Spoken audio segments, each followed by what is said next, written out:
Hi everyone, I'm Samantha Hammer and you're listening to the Traditional Astrology Podcast. In today's episode, we're going to be going over the Leo new moon horoscopes by rising sign. So we'll be talking about what themes will be activated in life to each rising sign for the next 2 weeks. So let's go over a couple of details. What is a new moon? A new moon is when the sun and moon form a conjunction in the sky. It is a point of literal and physical darkness we experience once a month. It is a time for introspection, a time for an internal rest and reset, especially in the areas of life and the whole sign house the new moon is transiting in your natal chart. This month's new moon is going to be happening at 12 degrees 33 minutes in the sign of Leo, and it occurs August 4th, 2024 Pacific time. These new moon horoscopes are going to be interpreted, like I said, from the rising sign, which is always going to be the first house when you're using the whole sign house system.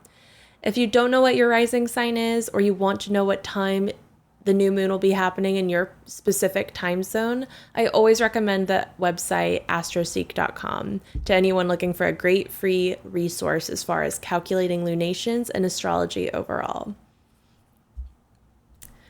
These horoscopes will never be as accurate as a personalized astrological consultation. However, they are fun and generally accurate. If you would like to get a personalized astrological consultation, you can book one with me, Samantha, at my website in the link down below.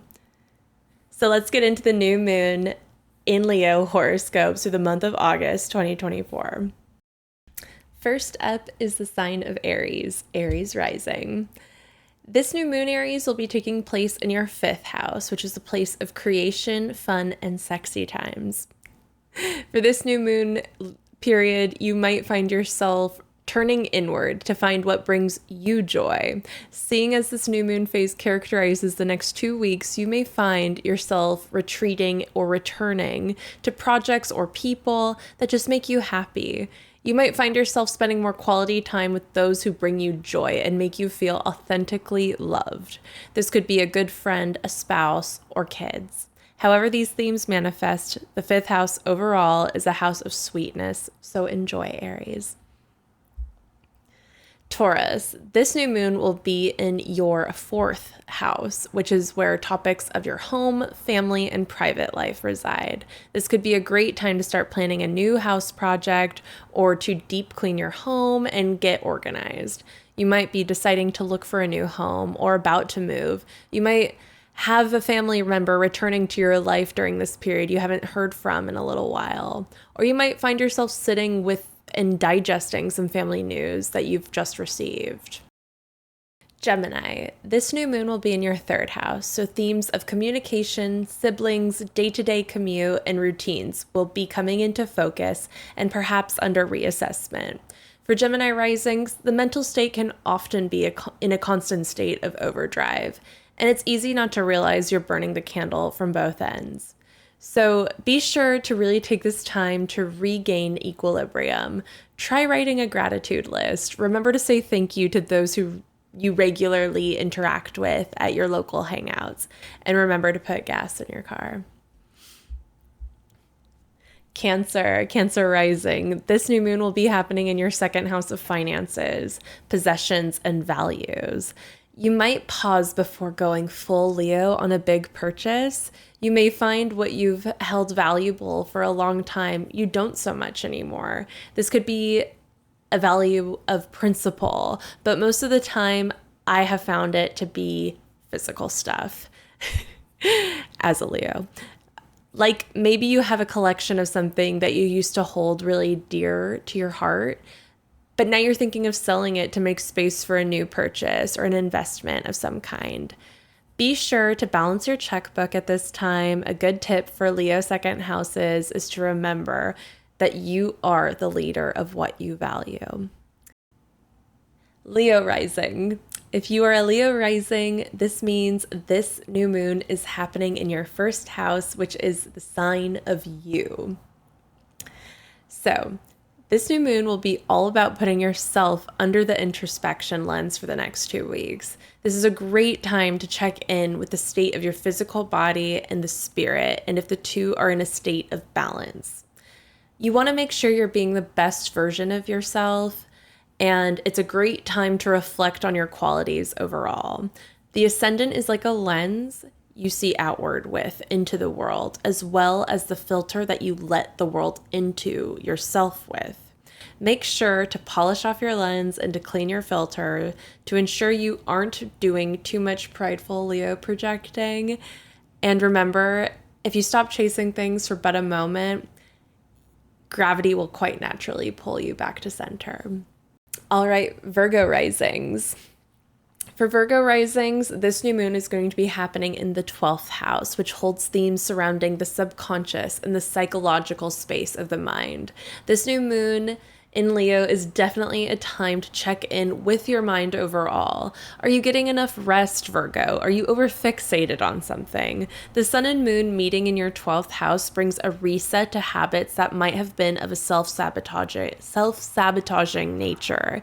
You might find yourself in a much-needed therapy session or starting a new spiritual practice like meditating or chanting mantras. These will be helpful during this time, but the best thing to remember, Virgo risings, is the old saying of everything in moderation, even moderation. Next up is Libra.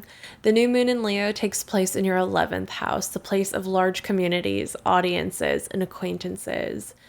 If you are a Libra rising, you are more than likely a pretty social person by nature, and with Leo being in your 11th house, you might thrive in social situations. You might come alive in social situations. With the sun being at home in your 11th house, the moon is sort of an honored guest coming to see what the sun is showcasing. This reminds me of a private showing of some kind of creative work that you're about to take public in the near future, like that soft launch. But it can also be that you're just reassessing what collectives or communities you belong to. Maybe a retreat from your usual acquaintances because you've met a new group of friends. Just remember to come back to center during this 2-week rest and reset, which is, after all, a Libra specialty. Next up is Scorpio. This new moon will be activating themes of the 10th house, which are your identity, career, and reputation. The 10th house is also the most visible part of a person's life. So a new moon in Leo in the 10th house is a moment where you might ask yourself, Scorpio, what do you want to be seen for? What are the seeds you've been thinking about planting for quite some time? Choose the ones that inspire you the most. No one does a better job at plotting out a long-term plan like you, Scorpio risings. So use this period to really come into tune with what next steps that are best fitted for your public life and reputation.